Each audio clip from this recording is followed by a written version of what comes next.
Hola a todos, tengan muy pero muy buenas tardes. Hoy vamos a estrenar un nuevo video, vamos a estar hablando sobre workflow o flujo de trabajo, que básicamente lo que nos va a permitir es conocer un poco más cómo es que se trabaja no solamente en las grandes producciones, que obviamente cada gran producción debe tener sus variantes y sus métodos y sus mañas, sino en pequeños proyectos que uno quiera encarar, cómo hacer para poder trabajarlos de la manera más eficiente, sobre todo en la etapa donde, y paso a compartir pantalla, en la etapa donde uno está terminando de rigar el personaje y ya comenzando a pensar en la animación. ¿Qué pasa? Uno suele pensar que cuando terminamos la etapa de rigging, ya está, no vamos a volver nunca más a tocar un mapa de pesos o a trabajar la influencia de un hueso sobre determinada parte del mesh, o a retocar un constraint, o a reemparentar algo, o a agregar un blend shape. Y lo cierto es que no es tan así. En realidad, en todas las producciones, cuando los animadores empiezan a trabajar con los personajes, con los rigs, es muy probable que haya una comunicación constante de los animadores con los riggers para seguir ajustando los personajes, incluso ya habiendo comenzado la etapa de la animación. Como ya saben, la producción animada, la producción 3D, es un proceso escalonado. Esto significa que, como digo yo, es un proceso escalonado, pero que se superponen en algunos momentos los escalones, porque cuando se está terminando un proceso se arranca el otro. Hay momentos donde ambas ramas, por ejemplo, del 3D, como puede ser el rig y la animación, conviven, ¿sí? Y para que convivan de la mejor manera posible es que existe el flujo de trabajo correcto, o workflow, que es lo que vamos a estar viendo hoy. Hoy puntualmente, entonces, enfocándonos en la etapa de fin de rigging, comienzo de la animación. Si llegaron a este video, recomiendo que antes, en caso que no lo hayan visto, vean un videito mío que es cómo optimizar el modelado para rig, ¿sí? Esto principalmente para entender un poco cómo hice en la etapa previa al rigging para empatar lo que se llama los tamaños del personaje respecto al tamaño de los fondos, ya que voy a estar trabajando con un personaje que es mío y con un fondo que improvisé recién, ¿sí? Pero recomiendo que para entender un poco mejor cómo trabajé las escalas y demás, vean ese video que lo voy a dejar en la descripción, y también tendría que estar apareciendo o haber aparecido arriba del video, sería como acá, mientras ustedes me estaban escuchando, ¿sí? Recomiendo que lo puedan ver porque es una etapa interesante y eso yo ya lo doy por sentado. Yo acá lo que estoy haciendo es arrancar, supongamos que ya tengo mi personaje rigueado con los blend shapes y todo, ¿ok? Y tengo mi escenario terminado.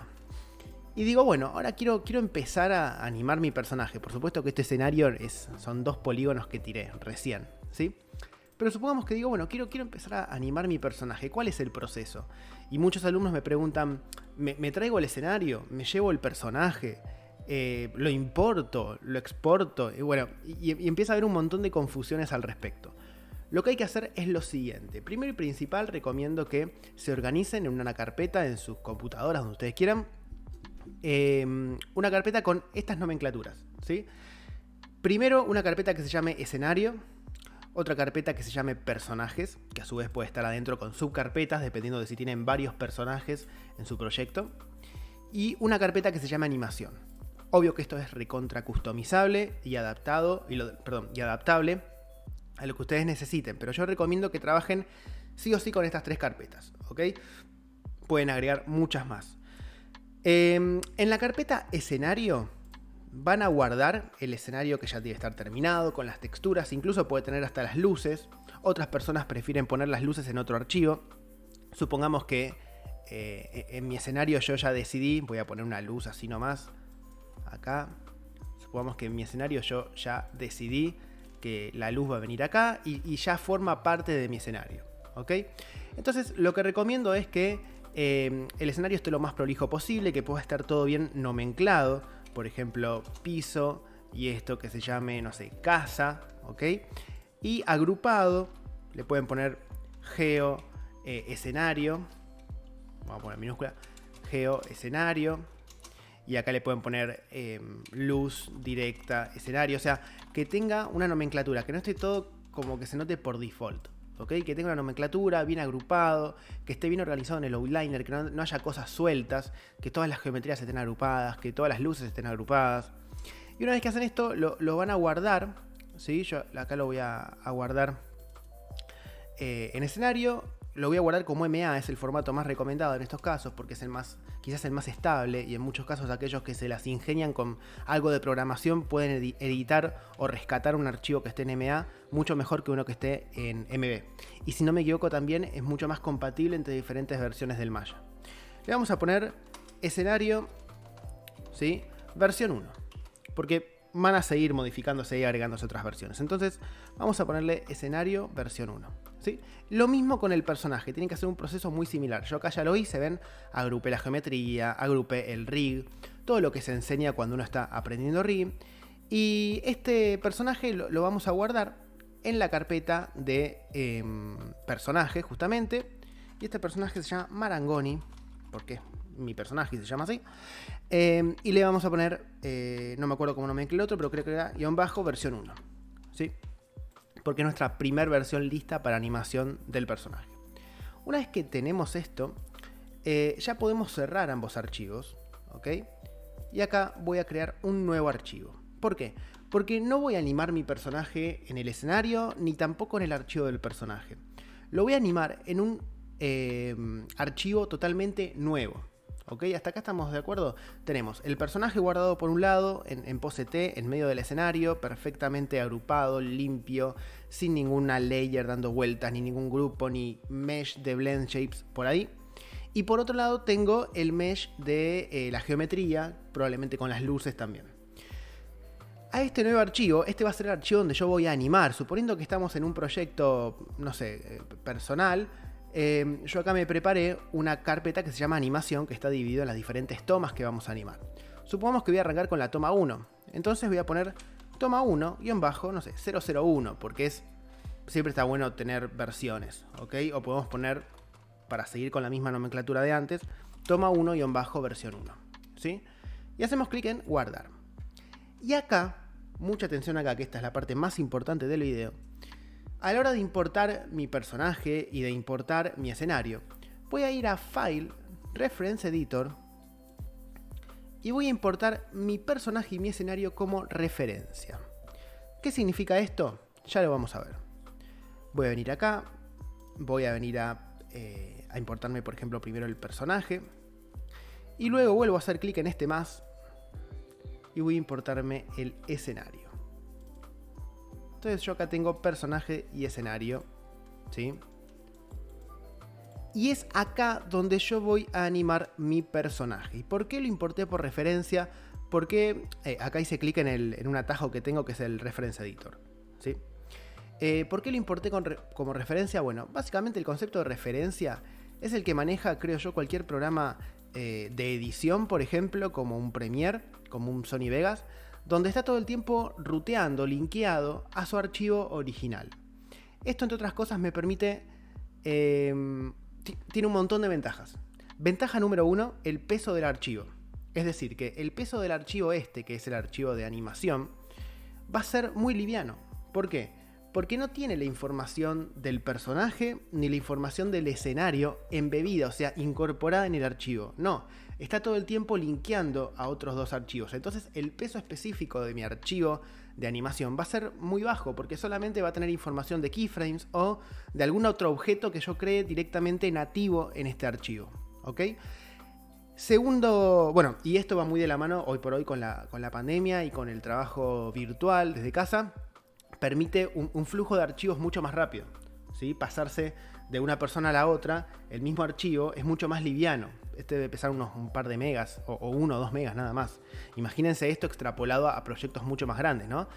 Como producciones animadas, o no sé si de videojuegos, pero sí producciones animadas, cortos, publicidades, películas, ni hablar. Entonces hace que el flujo de datos sea mucho más liviano y solamente conserva información de keyframes.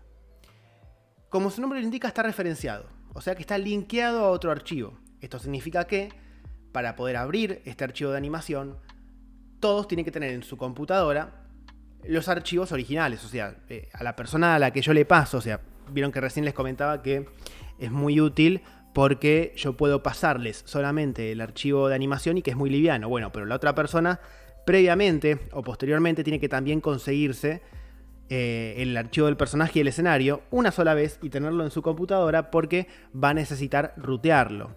¿Por qué? Porque dijimos antes que tanto el personaje como el escenario no están contenidos dentro del archivo. Este linkeo constante entre este archivo de animación y directamente al escenario o al personaje, lo que me permite, y esto ya pensándolo nuevamente en una producción, es que el animador pueda empezar a animar el personaje habiendo todavía cosas que ajustar, por ejemplo, del rigging o de las texturas del escenario, incluso modelados del escenario. Piensen que en muchas producciones lo que se hace es animar en versiones low poly del escenario y para el render final se las reemplazan por la high poly para que sea mucho más dinámico la animación y que pueda correr la línea de tiempo en tiempo real, valga la redundancia. Entonces, esto, entre otras cosas, permite lo siguiente. Miren, les voy a tirar un ejemplo. Supónganse que, bueno, yo estoy en este archivo, ¿sí? En el archivo del personaje. Y bueno, nada, empiezo a animar. Le hago un keyframe, ahí se está moviendo. Y bueno, cuando estoy animando me doy cuenta, por ejemplo, que el personaje, en vez de tener la camiseta, en este caso de River Plate, tiene que tener la camiseta de Boca Juniors, ¿sí? Una lástima, ¿no? Tener la camiseta de un subcampeón de América. Pero bueno, tiene que tener la camiseta de Boca Juniors y no nos queda otra. Y también tengo que hacerle algunos ajustes en el skin del personaje. ¿Qué pasa? Supongamos que el animador dice, no, pero yo ya animé todo, ¿voy a tener que reanimarlo? No. Justamente para eso está la referencia. ¿Cómo funciona esto en una producción? Básicamente el animador levanta el teléfono o se da vuelta y habla con el rigger y le dice, che, mira, hay que corregir esto del personaje. No hay problema. Lo va corrigiendo mientras yo sigo animando sobre esta versión que ya va a quedar vieja del personaje, pero no importa. ¿Qué es lo que va a hacer el rigger mientras? O en este caso ustedes mismos porque son la misma persona. Bueno, van a ir al archivo del personaje, ¿sí? Y ahí van a hacer todos los ajustes que tengan que hacer. Ojo, hay un límite para los ajustes.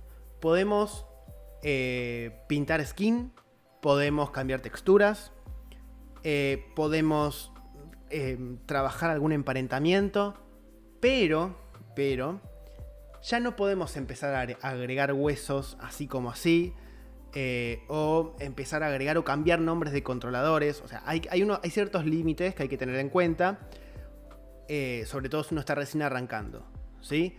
Repito, ¿qué cosas se pueden seguir cambiando? Seguir pintando mapa de pesos, agregar un blend shape, corregir, por ejemplo, la textura del personaje. Ese tipo de cosas sí, pero no agregar un hueso, no agregar nuevos controladores, mucho menos si tienen conexiones muy complejas, ¿ok?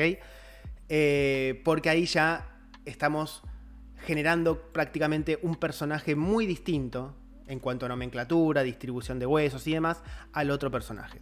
Entonces, yo puedo venir acá, como les decía recién, venir a este personaje y ponerme, no sé, a pintar el mapa de pesos. ¿Sí? Vamos a hacer algo bien feo para que quede bien notorio. Vamos a hacer que el dedo meñique, por algún motivo, influencie sobre todo esto. ¿Sí? Cosa de que cuando se mueve el dedo meñique, se mueve el brazo. No tiene ningún sentido, pero vamos a hacerlo para que se note. Y después vamos a venir también al personaje, a la textura, y lo vamos a hacer, que ya me estoy arrepintiendo de hacerlo de este color, pero bueno, lo vamos a hacer de boca, ¿sí? Así que vengo acá al color y vamos a elegir para esto amarillo y para el resto de la camiseta vamos a elegir un color azul, ¿sí? Listo, ahí está. Horrible, como él solo, pero bueno. Cuestión, ya terminé. Entonces, ¿qué es lo que hace el rigger? Lo va a guardar como una nueva versión. Lo va a guardar acá en personajes y le va a poner versión 2. ¿Ok? Y le va a decir al animador, ya está actualizado el personaje con los cambios que me pediste.